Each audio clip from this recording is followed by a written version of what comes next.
welcome to the Rush Roundtable, episode number 142 for the song Middletown Dreams, working our way through Power Windows for the summer of 2022. At this point, we've moved past reading from the book and just getting right into discussing the song.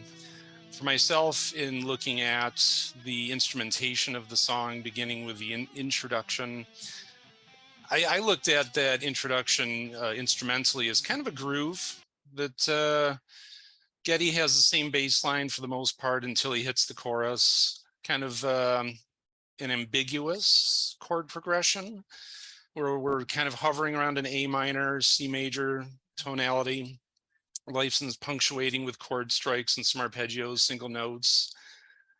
And at this point, it's simmering, it's bubbling. And it takes us into the first verse. The office door closed early. The hidden bottle came out.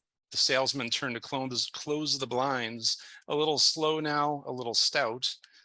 But he's still heading down those tracks any day now for sure. Another day as drab as today is more than a man can endure. So Viv is the person to discuss this first verse. What have we got to say?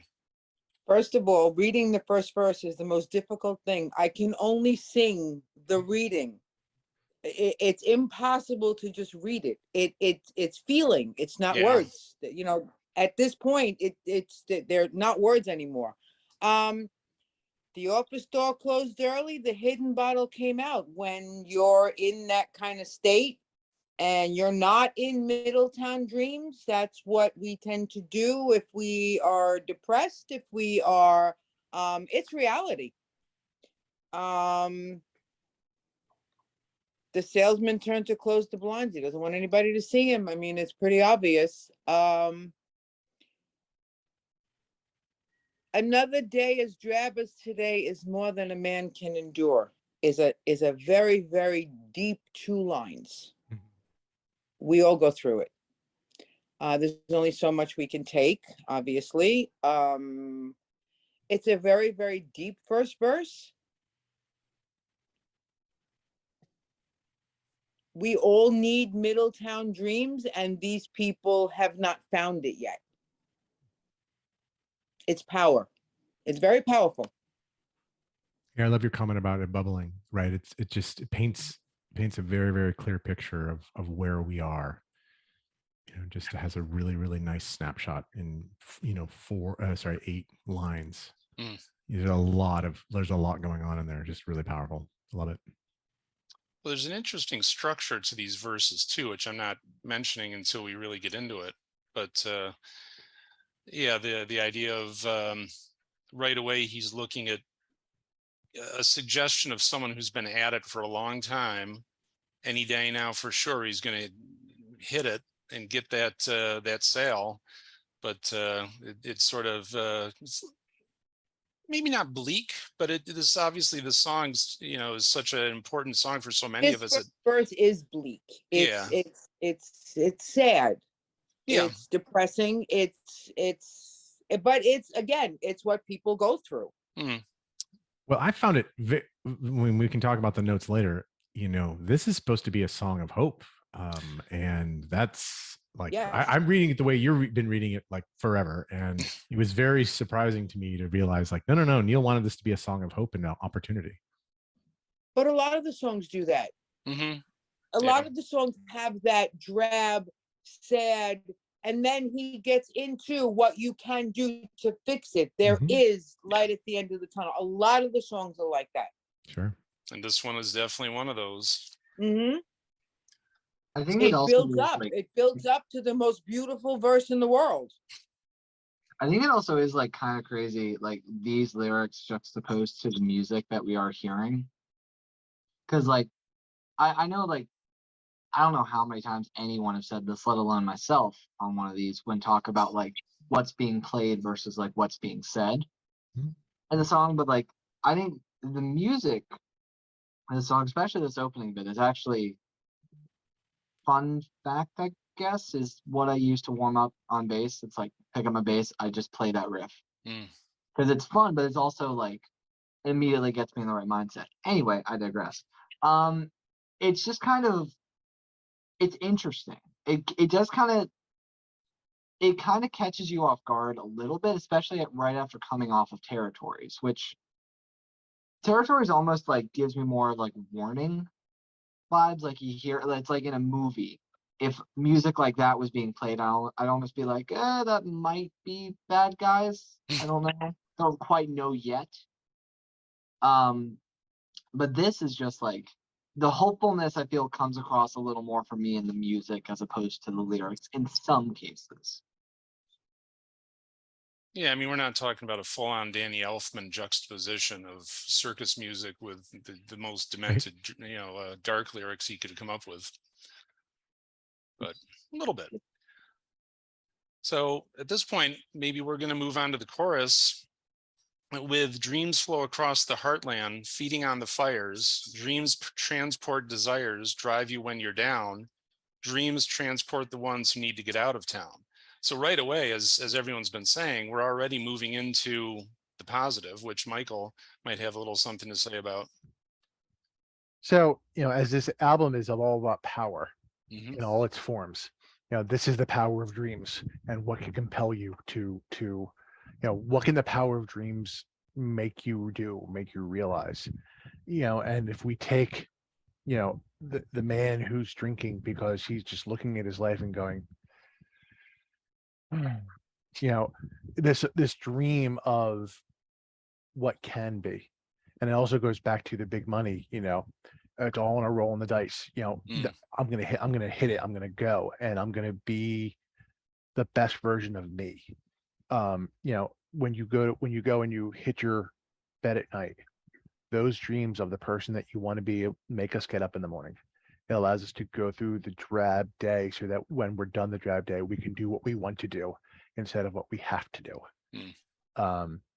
So it's almost, dreams transport the ones who need to get out of town. Well, yes, it can be metaphorical, as in your mind, or it can be literal. And I think Neil even mentioned, I think it's about Paul Gauguin, and I probably completely destroyed that name. Who Gauguin. Yeah, thank you. Who just walked out and went away, and just it based on a little bit based on him, and he did it. So I think it's the power of the brain in terms of giving you an idea, dreaming of this is what I want to do, and it feeds you and it kind of stirs you, and it makes you either figuratively or literally do what you need to do for your own self-benefit. I think what Neil is trying to say, and again, it's all opinion, he wants us to dream in Middletown. He wants us to go to that place that makes us feel good, because then it makes everything else around us not so bad. I think if we're in Middletown and everything nice and calm, then you can handle the rest of your stuff, as drab as it might be, as long as you have Middletown to go to. That's how I see it. I mean, I think that's definitely, the fair way to put it. I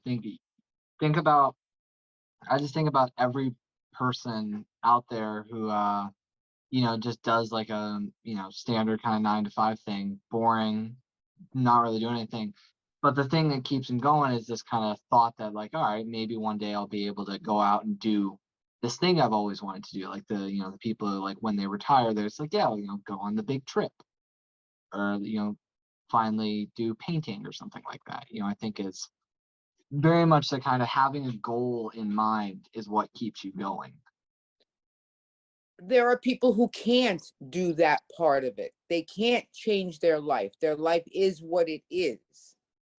They come home, they leave it at the door, and they go into Middletown.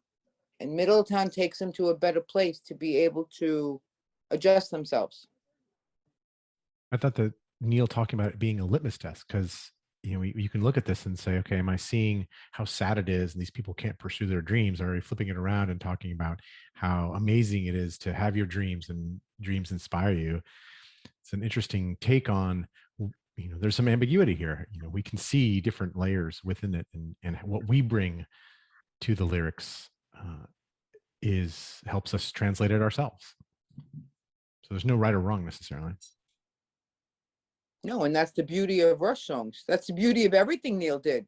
There are so many explanations to so many songs. Nothing is right and nothing is wrong. Nobody knows what he wrote about. Nobody knows if it was reality or he was just fantasizing things. That's the beauty of it. It's transparent. It's for the user to use it to his advantage. Let's talk about that second verse. Well, getting into the second verse then. All right. So that's where obviously he sort of draws it back and makes it a little more positive. The boy walks with his best friend through the fields of early May. They walk a while in silence, one close, one far away. But he'd be climbing on that bus, just him and his guitar, to blaze across the heavens like a brilliant shooting star. And as Neil said in one interview, he kind of looked at that as autobiographic. Obviously, no offense to the drummers out there, but it is a lot easier to talk about getting on a bus with a guitar than packing up your drums in a crate and sending them over to London. So that's a little less cumbersome to write for lyrics. And I would think, I would have to assume that anyone that would be watching this, anyone that was is a fan of the band and this album would, to some extent, see themselves in that, whether it's now, whether it's then, as far as that element of life and potential. I mean, the first verse, the bleakness of it, you know, here's a guy who's clearly middle-aged and has been at his job for a long time. We vault over to verse 2. Well, here's a boy, a younger person who's looking to capture that whether it's stardom or whether it's just just to beat the ennui, which is another aspect of the middle of the road, the gray zone, which Goji was kind of referencing as far as people could think of 9 to 5, Monday through Friday. For so many people, it is the gray zone. It is the middle. It's not really exciting. It's not horrendous, which they reference a little later too. Anyone else? Verse 2. I think it is like just kind of not really much to say about this one other than just like the imagery of it. It truly does kind of paint that like picture of like, I can see this, like no words are said, like as I see it, it just is, and like you just kind of look at it and you get it, because like, as you said, I mean, we all kind of have the thing that like I don't want to say when we were younger, because I mean, I'm the youngest one here, so yeah, it kind of doesn't work to a certain point, but everyone has that thing that they gravitate towards, that they work on, and they want to go somewhere with it, and I think this bit just kind of captures that kind of feeling of it. It's like, yeah, I don't know. I think the boy is imagining himself going into Middletown. Again, I think it's metaphorically. So I'm going to go in a completely different direction, and I'm going to talk about the music for a second. So I like how in the first, in that verse, how Alex is leading in that section, which is unlike most of the song, where most of the song it's usually led, usually keyboard led, but in that little stanza, it's definitely, and I think it's probably on purpose, that Alex's guitar is up front. Yeah. It's not Scott-ish, I mean, but there's definitely he's just ripping through, and Alex, you're much better at this than I am. Just he's ripping through those chords, and just some of the notes he's hitting on makes you pay attention to him. Mm-hmm. So they're making the point that it is just him and his guitar. And before they get into verse 3, where it goes back to the heavily keyboard laden, those 8-16 bars is just like Nope. We're guitar. Yep. Yeah, And it's a good so, point. Actually, I was actually going to bring that up too. So it's nice that you brought that in that opening, because even going back to the chorus, they had, as they say, that groove going for the beginning of the song. When they hit the chorus, it was more block chords. And they change where Getty hits the low bass, an F, and Lifeson hits the F chord. So that's the change that really sells A minor. And then, like you say, they created a little open space to have that more active verse with this kid who's got energy, this kid Yep. who's looking to get on a bus with his guitar and do something with his life, which doesn't always coincide. But yeah, perfect example as far as linking the lyrics with it. That, as I was saying this to Goji before, when we were first on, that my impression of a cinematic scope of songs, and this I think is a perfect one, where they have that groove that's just kind of there, Mhm. middle of the road, not bad, not exciting. I mean, it's good. I mean, I'm not knocking Rush, obviously, or their groove, but yeah, this verse just really kicks it up with some attitude. Yeah, it goes to that 4 on the floor, like Yeah. you said, is bubbling at the first verse, right? And now there's 4 on the floor. Neil's got the bass drum going, and he's doing the offbeats, and it starts moving. It really starts clicking along, and the song has, just like you said, has reached energy, right? Yeah. It is moving along now, and it's only forward from here. Where on the first verse you weren't sure where the song was going, right? It was very mellow, and I like you said, the different verses paint different pictures for the 3 different people that we're talking about. Mm-hmm. yep.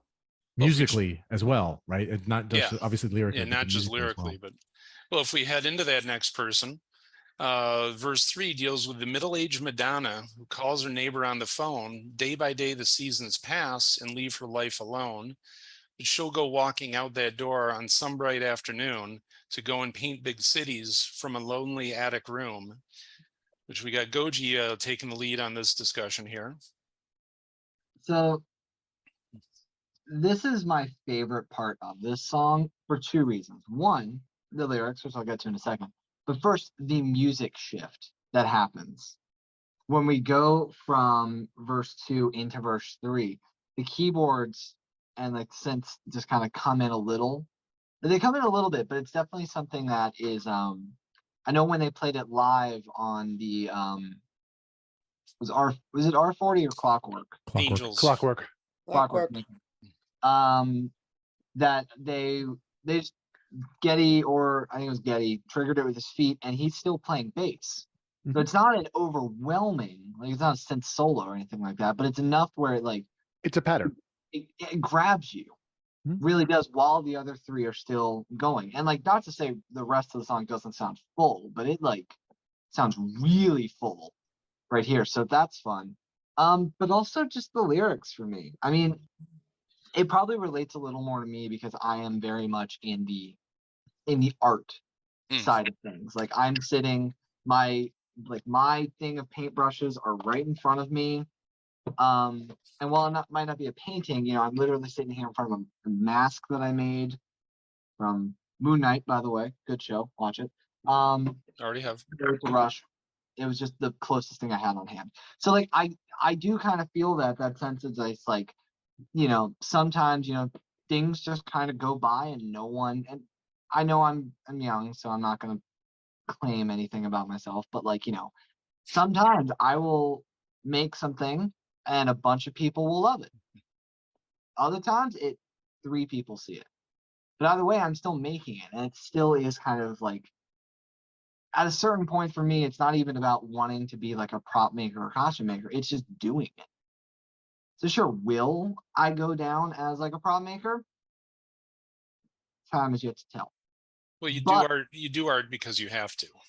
yeah, no, I cannot exist without it. It's And you want to. Well, yeah, I want to do it, but also it does fulfill me to create something. And even if I go, like, let's say I currently work for my local science museum. Let's say I retire working for them, right? I wouldn't, as long as I can still make things, I would not consider that bad. And I think the concept of this, like, someone just, sitting there and just painting, not because anybody is like really noticing it, but just for that kind of feeling of it, has always kind of drawn me towards this bit of it. Well, that's where, like, I mean, as you say, that keyboard kicks up the energy even more, because how much more can we go with three guys who are, hammering away while we bring in the fourth person, the keyboard sequenced. But yeah, I mean, when you think about the first verse, okay, here's this guy, it's sort of, oh yeah, life. Here's the kid, hey, I got my life in front of me. And here's the middle-aged Madonna, also more wordplay, because obviously Madonna as a common painting theme, certainly in centuries past, the Madonna and child, or just the Madonna. So the implication, here's a middle-aged mom who's been watching her life tick away. She'd really rather be painting, but she didn't, she did the right things. The Madonna may be doing the right things in life. So the idea that, well, there's still hope, there's still that potential. She's watching the years of her life tick away and not painting, but she still will, she can. So she took a break for 20, 25 years to raise that kid. And I assume kid, that's why I'm saying Madonna partially. Obviously, they weren't talking about the pop singer of the day. Or were they? No. Yeah, and that last point, of painting big cities, there's not just the painting, the literal painting, but there's paint the town, right? They're getting out there and her leaving her little attic room and getting out to the big city, which we've talked about. That's the whole theme, is the leaving behind, to find yourself, you find your opportunities. It's great.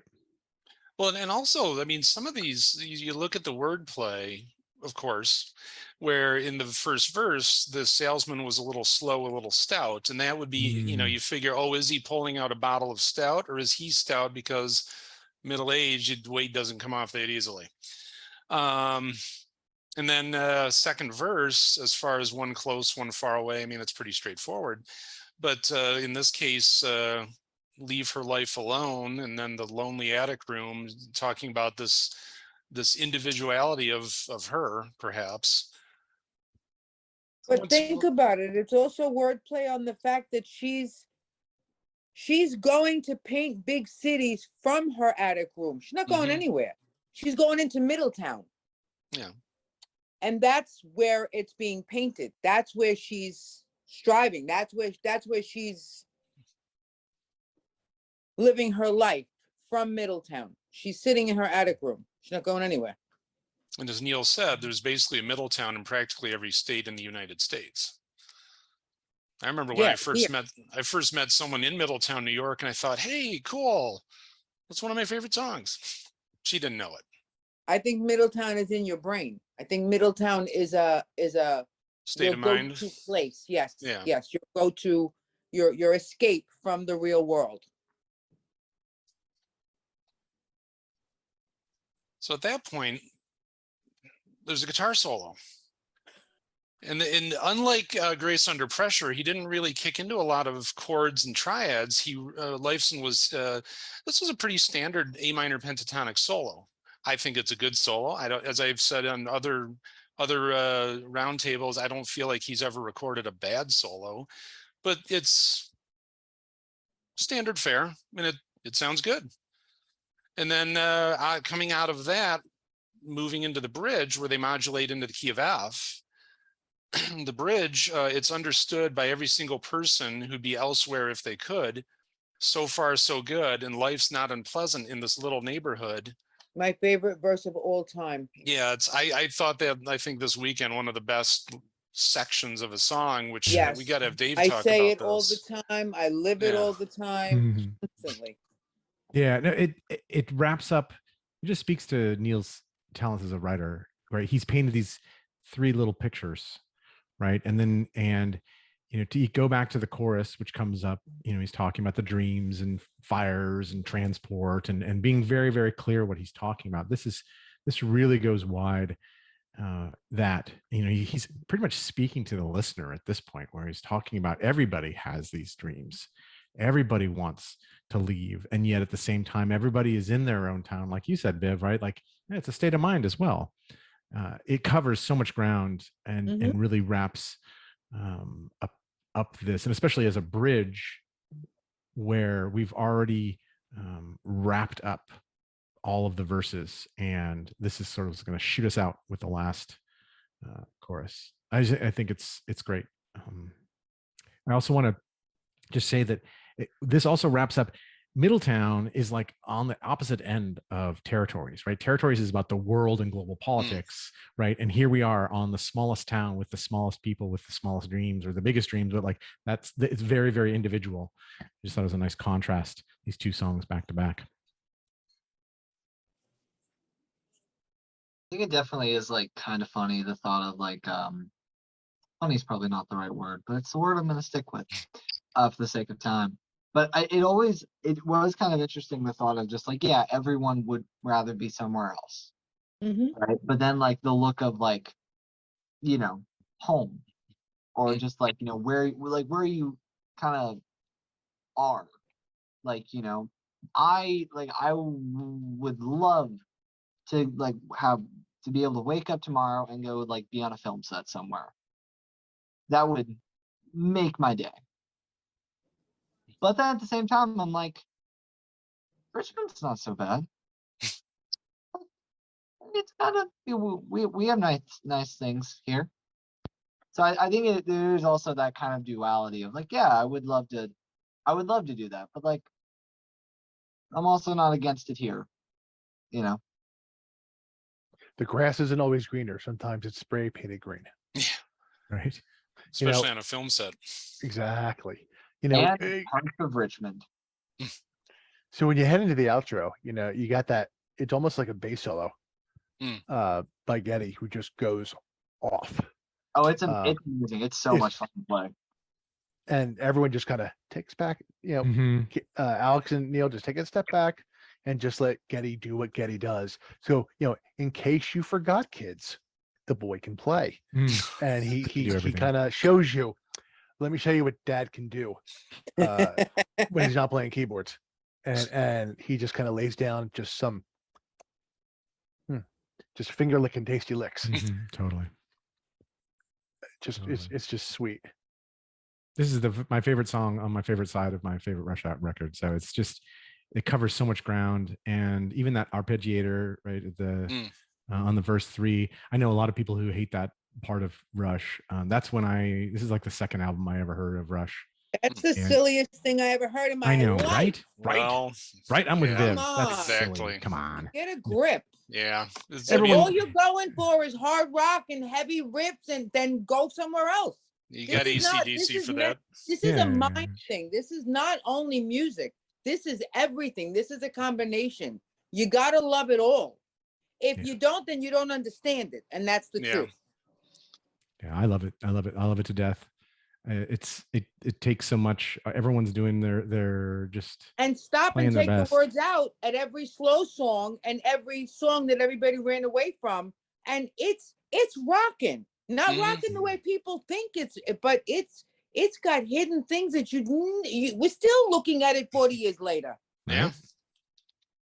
I mean, I think like even to that point, like, you know, this album was what's that? 17 or 18 years when I was born. Right? I was born in 2002.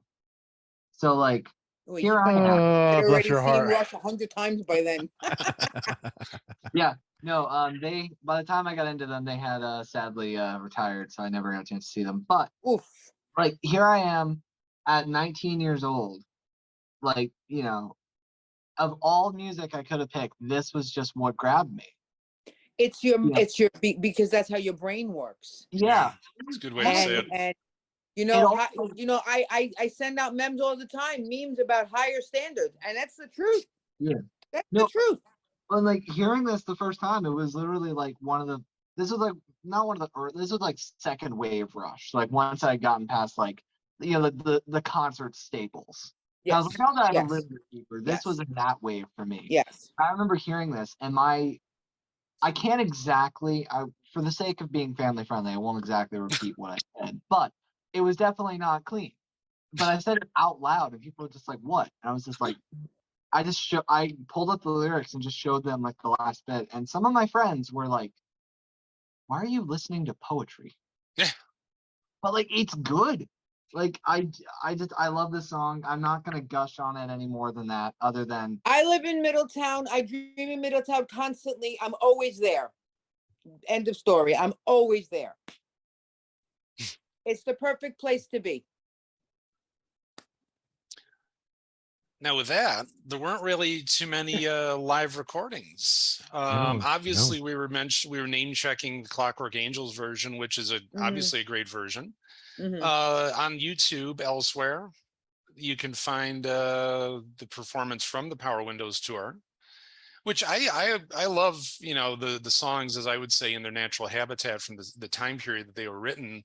Certainly Getty using the keyboards that were available, you know, in 1985.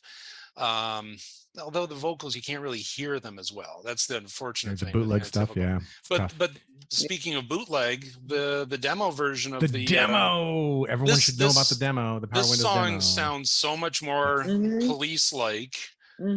Which, you know, I mean, I've always loved the Police too. So, I mean, I've had no issue with that. And obviously those guys were fans. So yeah, that's the added bonus for this album, is that there is the demo that I assume is still out there. I mean, I downloaded it years ago, so I haven't been looking for it for a long time. It's on YouTube. I listened to it about 6 months ago. So oh, there we go. Yeah, I think I did hear it recently. a Yeah. couple times. I've got it if anyone needs it. Those ones I've been on. Well, there we have it. So great record. Yeah. And also, you gotta appreciate in the bridge, life's not unpleasant. That obviously an intentional double negative. Sort of, life could be better, life could be worse. We're in the middle. But at least you're not digging ditches for a living. Well, that's the exact thing. I'm sure we could even get darker with some of where life could be worse. And at that point, if life's that much better, is it really that much better? Maybe the middle is good, because then it veers back and forth where, oh, this is terrible. Oh, but this is pretty awesome. But I'm here. So that's us with Middletown Dreams. And here we are kicking in at a little over half an hour on our timeline. So I suppose it's about time to wrap things up, in that this was, as I say, episode 142. And I'm assuming that as we move through the summer that we have a couple more weeks left, and obviously a couple more songs left in the album, and motion detectors probably next week. Unless the admins have something different planned, but I'm going to assume a motion detector's coming. Another genius of a song. Good Lord. Brilliant. But for now, as I listen to a motorcycle try to invade my microphone, I'm going to sign us off and say thank you for watching. For anyone, feel free to subscribe, feel free to click like, feel free to share these videos, feel free to comment. We don't get that many comments, which is in some ways probably good, because it keeps the trolls at bay, but we can have some good discussions in the comments. So thank you. Thanks, y'all. Have a good night, everyone. Thank you.